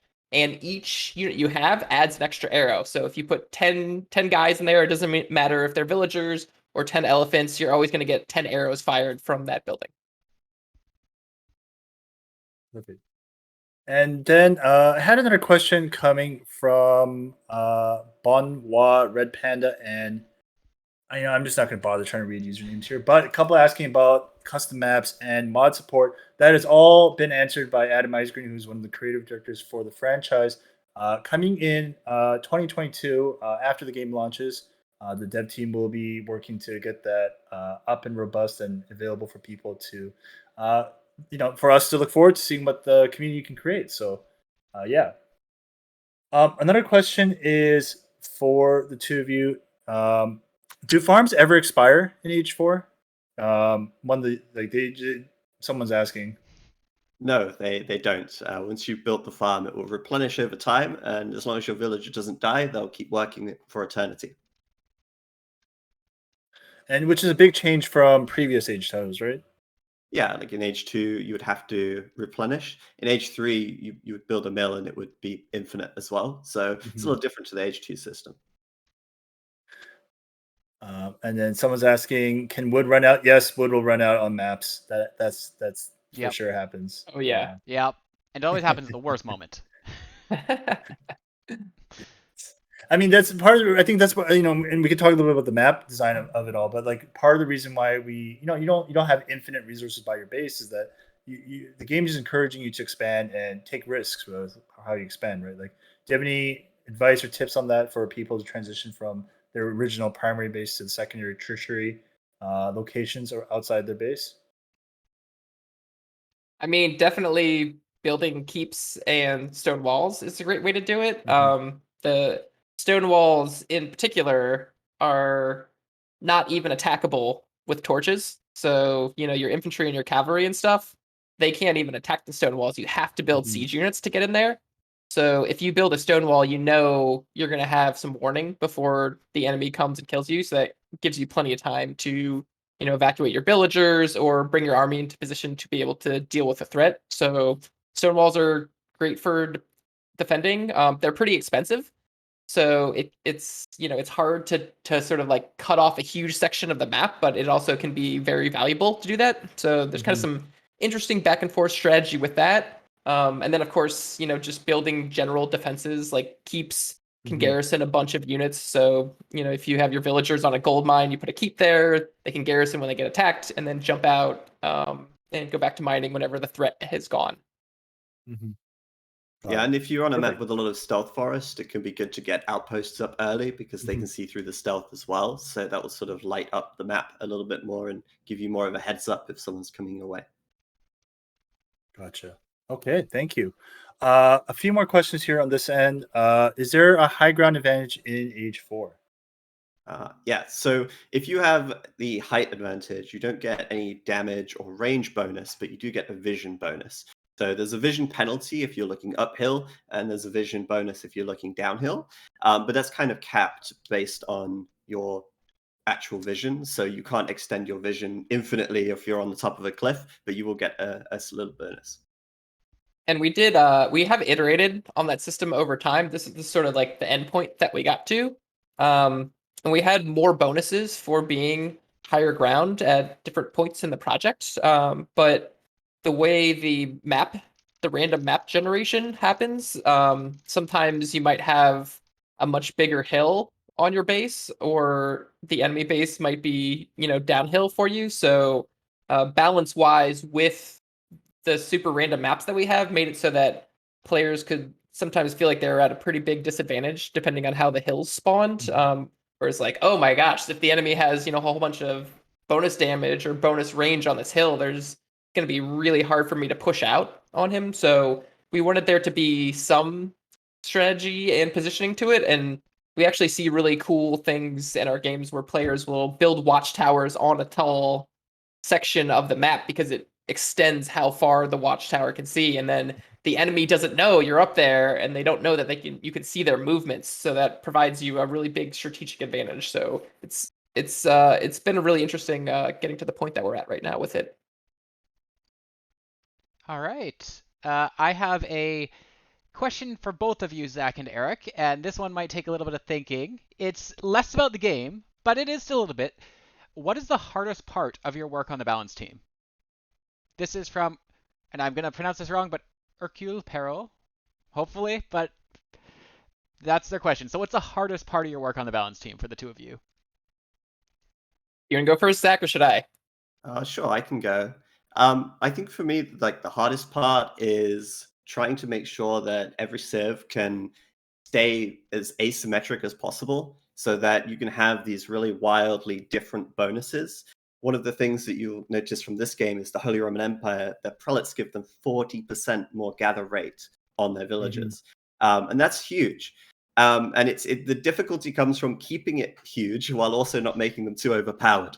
And so we have to make sure that, through a lot of playtesting, a lot of data gathering, that even with 40% gather rate bonus, there's a drawback to it, or that another civ can compete when they need to compete to be competitive against that. And so we try and keep the bonuses big and impactful so that they all feel a little bit strong, but nothing is too overwhelming. And I think finding that line is the hardest part of things. Yeah, that's an amazing question, by the way.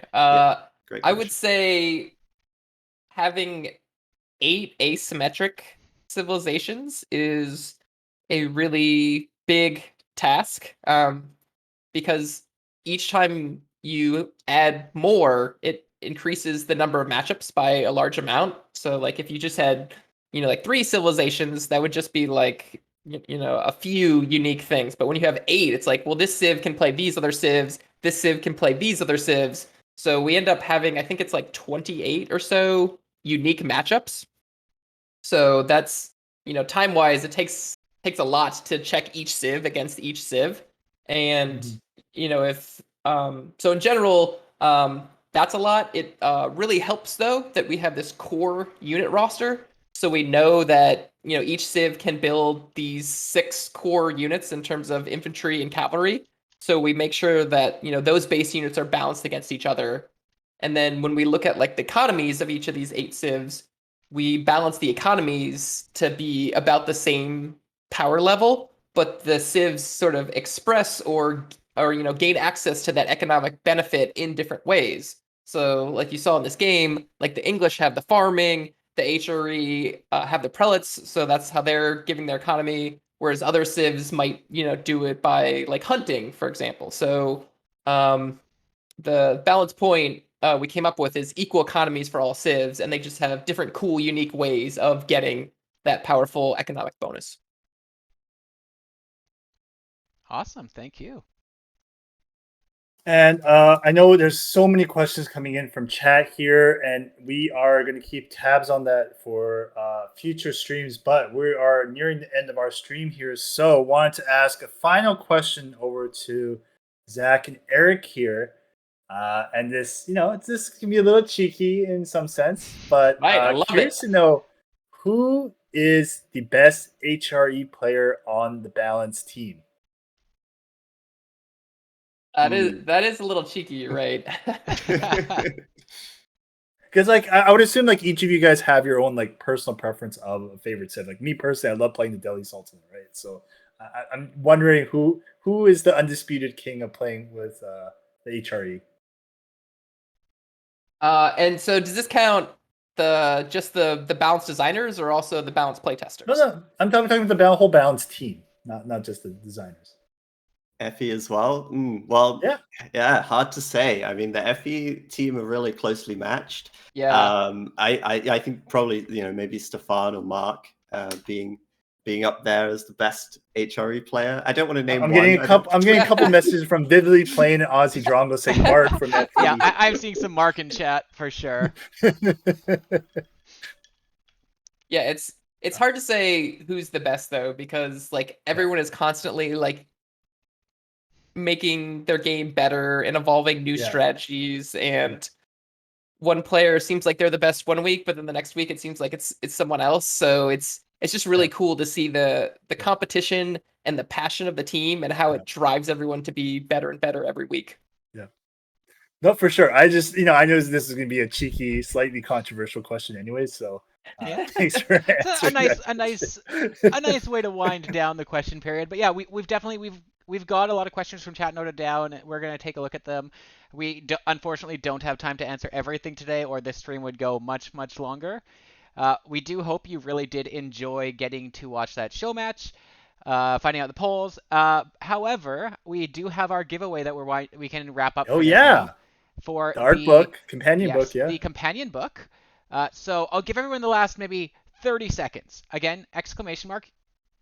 Oh, wait, where are we? There we go. Age forward. Yeah. Yep. Exclamation mark. Age, the number 4, and then ward, WARD, age forward. And enter that in. We will draw a winner in just a few seconds here. I'm watching them come in. We are looking good so far. You got 10 seconds, everyone. Get it in there. If you've already entered once since the stream started, you're fine. You don't need to enter it again. One is all you need. Only one of the entries will actually count if you type it multiple times, so you're all good. What do you think, everyone? Should we give them 5 seconds? Also, I definitely want one of these books. They look really cool.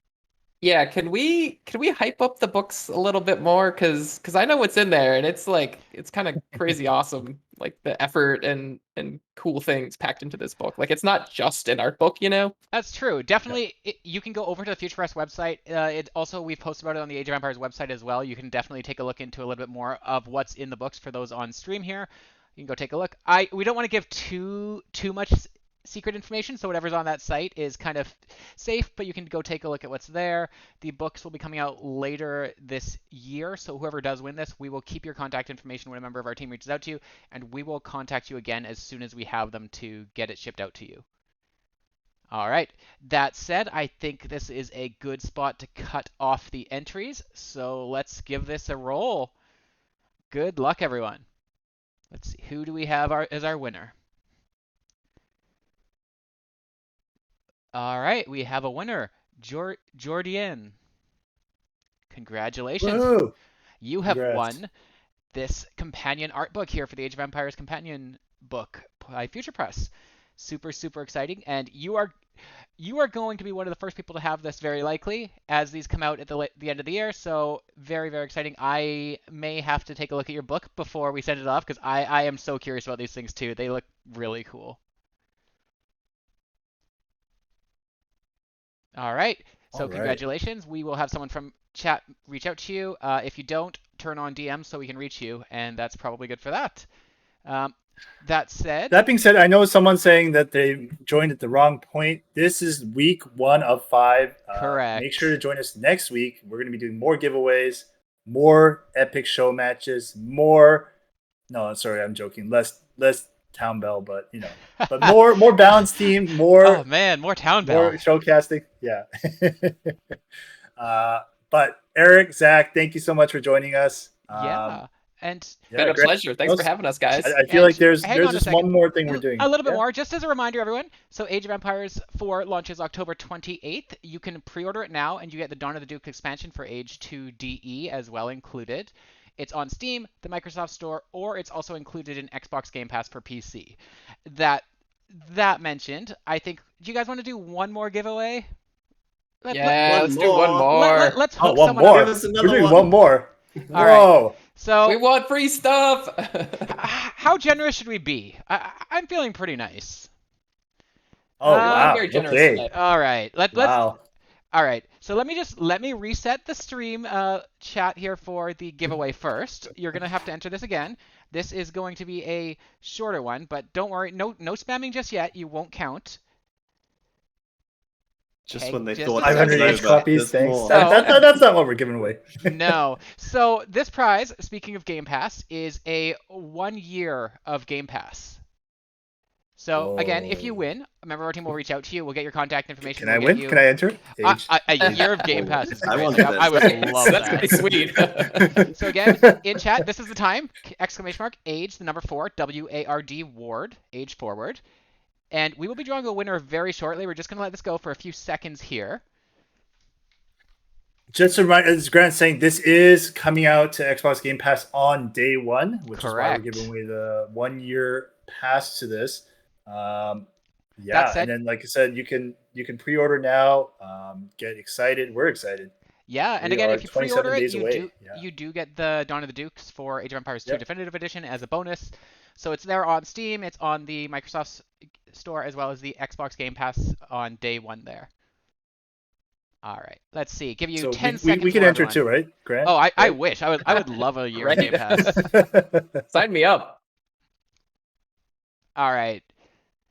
Gives them 5 seconds, everyone. 5 seconds. I see a lot of entries. A lot of people are excited for this Game Pass. It is a year of Game Pass is really nice. Like you've got your whole next year of games planned, just like that. And hey, luckily enough, there's a big game I hear coming out next month, or this month. We are in October now, on the 28th, that you might be able to play with it. So should be some fun. All right, everyone, that is it. We're gonna pull our winner here. 3 seconds to get it in. I see everyone typing. 3, 2, 1. And our winner is Krebby. Krebbyy. Congratulations for 1 year of Game Pass. Whew, way to go. You can definitely Congratulations. use this starting October Congratulations. 28th. When we launch on Game Pass, you can play right away. To everyone else, this was our last giveaway of this stream. We will be having these streams every week for 4 more weeks. This is the first of 5. So if you tune in, let me get this for you. But if you tune in, we have each week we are doing a stream. So next week will be the Abbasid Dynasty versus the Mongols. Week after that, Chinese versus the French. The Rus versus Delhi Sultanate. And then the last match is on the Tuesday, the 26th, prior to launch on the 28th, which is going to be a 2v2 special match. So definitely head on over, come to the streams each week. We will be having more and more prizes. You can also pre-order the game at any point. It's there right now. And we also have one more thing, thanks to your voting from earlier in the week. Give me a second to get this set up for everyone. Yeah. But- So while you're loading that, as a reminder, the next poll for next week is going to come live on Monday, right, Grant? So Correct. make sure to vote there because that does shift what we are going to show off. And can the same person win again next stream? I mean, yeah, I think they can. I don't think there's a way for us to block someone from entering Yeah. again. I honestly, if you win again, good on you. Give me 1 second. Just gonna try to find a way to get this. We got a video for all of you here. Just trying to get it going. Giving me a little bit of a hard time over here, but this should hopefully work. All right. So again, from the voting, you voted for your favorite Civ, the Holy Roman Empire won. So we're going to let you take a look at this video here to end everything. We will let this play and then the stream will be over. So thank you so much from all of us here, everyone, for joining us. We hope you enjoy this. And definitely, again, tune in next week. It'll be the same time, 2:30 p.m. Pacific, for actually the same time for the next 3 weeks, and then the final one will be a different time. Our schedules on our socials. We'll announce that later. We will be announcing this. We will keep you up to date, but every week you can come watch the stream, watch some matches, chat with the devs, and potentially win some awesome stuff. Thanks for coming, guys, and thanks for the questions. Those were some good ones. Yeah, thank you so much, everyone. Thanks, We're going to let this play, and I'm going to assume it's going to play. We're going to hope it plays and let you sit with that on the way out. So that said, here we go. Bye. Thank you, everybody.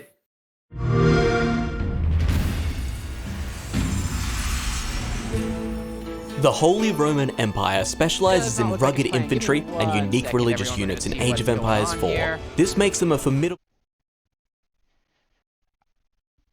I'm going to bring Mike back from the Discord, people. We're going to... Give me a second. I've just got to see what's going on, why this is not liking me.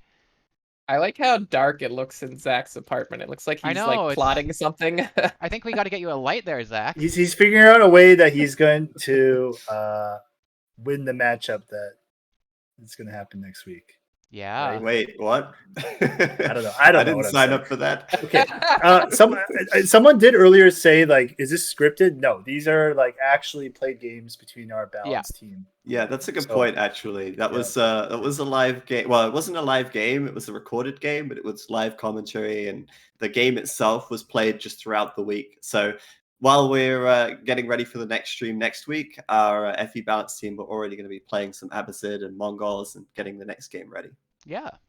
All right. Very exciting. We're just trying to find some fun, cool matches. So if you guys have anything in particular that you'd like to see from these civs, like definitely throw that in the chat. We'll take that into account with our next match. We're going to give this one more try. Hope this behaves. In the Dark Age, to build up a focused economy. With access to unique and powerful infantry upgrades, infantry make up the heart of this civilization's army, perfect for deliberate and calculated warfare. Discounted cannon and springald. Hang on. We are back on, Mike. I am not sure what is going on here with this stream or why it's not liking this video file. Okay. Give me... You know what? We'll get that posted. Yes, we will get that posted. We will figure out what's happening here with this stream. We will get it posted. Yes, so keep an eye. Sorry about that, everyone. I am not sure what's happening. I'm clicking play and it is not doing anything. So we will get that posted. But thank you so much for tuning into the stream. Yeah, as the Age of Empires person running the show on the channel saying, it is going to be live right after the stream, so take a look. It is featuring our very own Barbecue Turkman, as you guys know, who is part of the FE team and also working with us on a lot of stuff. So he is the voice of that. So make sure you grab the link after and take a look. Yeah. All right. Thank you so much, everyone. We will see you again next week, and stay tuned for next week's matchups and voting on Monday. All right, stay tuned to our socials. Thanks so much for watching. Have a great weekend, everyone. All right, see you guys next week. Bye, everyone.